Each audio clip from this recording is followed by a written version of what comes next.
Good morning, students. Today we are going to discuss the generations of a computer. Computer generation are based on when major technological changes take place, like use of vacuum tubes, transistors, and the microprocessor.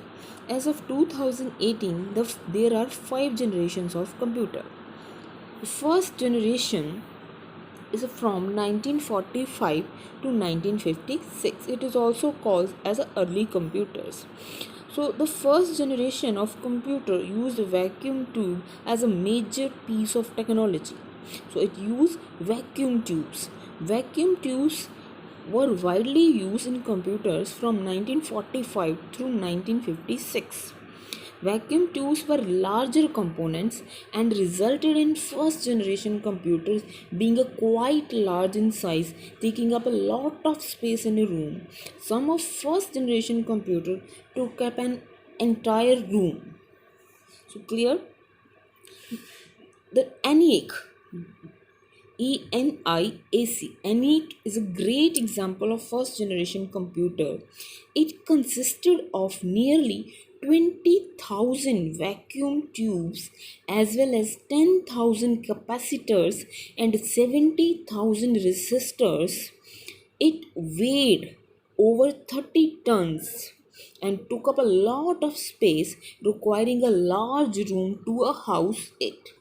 Other example of first generation computers include the EDSEC, IBM 701 and Manchester Mark 1. So this is the first generation. So in the first generation, so vacuum tube is the major part. So it is a technology which is used in computers. So vacuum tubes large in numbers used in computers. So in a first computer 20,000 vacuum tubes are used and its weight about 30 tons, and it used 10,000 capacitors, 70,000 resistors, and it require us room to store. So we can say that it is a very large. So this is the first generation computer. So next is second generation. So second generation, it is from 1956 to 1963. So now this is the second generation and we used transistors instead of vacuum tubes to build the computers. The second generation of computers saw the use of transistors instead of vacuum tubes. The transistors were widely used in computers from 1956 to 1963. Transistors were smaller than vacuum tubes. Why we are using the transistors? Because transistors were smaller than the vacuum tubes and allowed computers to be smaller in size, faster in speed, and cheaper to build. Now we are using transistor. Why we are using transistor? Because transistors are smaller than the vacuum tubes and it make a computer smaller in size, cheaper and faster in speed. So it is a very economical to make a computers with the help of transistors. It also helps to make a smaller in size. It also have a fast speed. So that's why we are using the transistor instead of vacuum tubes. The first computer which is made with the help of the transistor was the TX0 and was introduced in 1956. Other computers that use transistors include the IBM 7070. The first computer which made with the help of transistor is a TX0 and it was introduced in 1956. Other computer that use transistors, that is a IBM 707 7070 and Philco THILCO, Philco, Transac, TRANSAC, Transacs S1000, and RCA 501.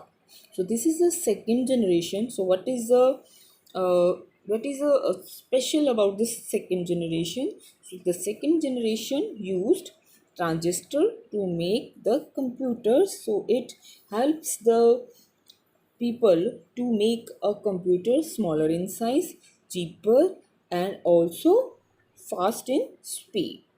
So next generation is a third generation. So third generation is from 1964 to 1971.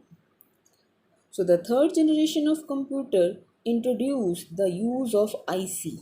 IC is integrated circuits in the computers. Using ICs in computers helped reduce the size of computers even more compared to second generation computers. So it means in the second generation we used transistor to make a computer small in size, but in third generation we made smaller computers than the second generation. So in the second generation we used IC, that is a integrated circuits. So using ICs in computers helped reduce the size of computers even more compared to second generation computers, as well as make them faster. So it is more faster, it is a faster than the second generation computers. So nearly all computers since the mid to late 1960s have utilized IC. So till 1960 we used IC, that is an integrated circle. So while the third generation is considered by many people to have spanned from 1964 to 1971. So this is the period of third generation computer. So ICs are still used in computers today also. Over 45 years later, today's computers have deep roots going back to the third generation.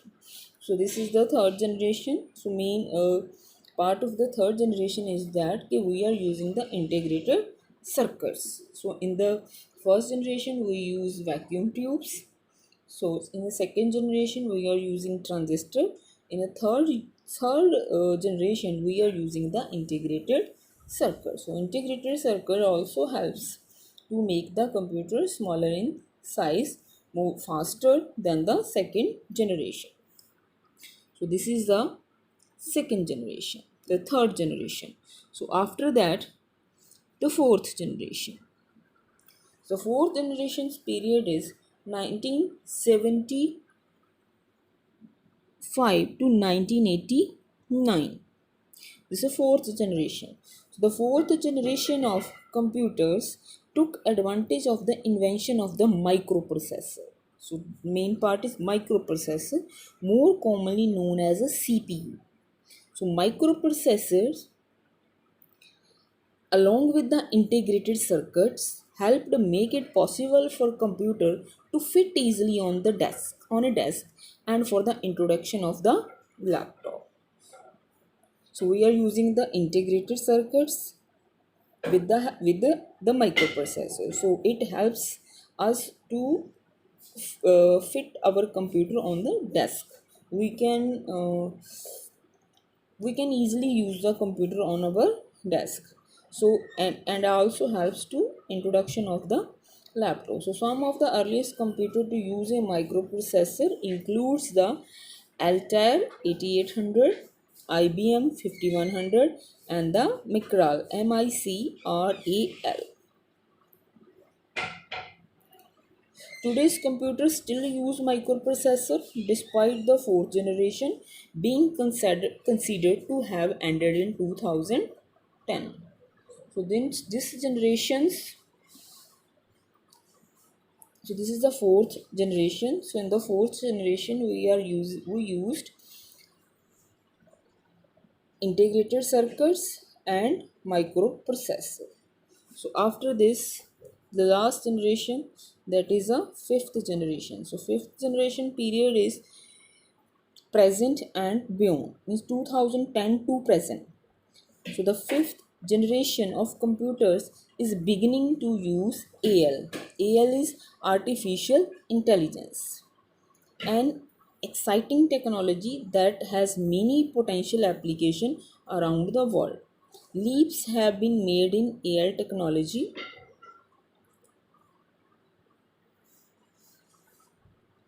Leaps have been made in AI technology and computers, but there is still room for much improvement.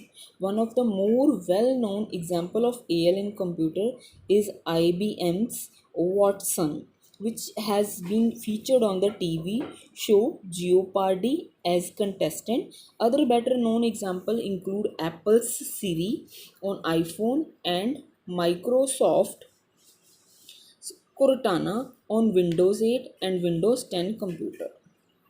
So this is all about the five generation of computers. You can say history of computers. So how computer is developed. So it is a five stages through which we have changed our computer. Thank you so much.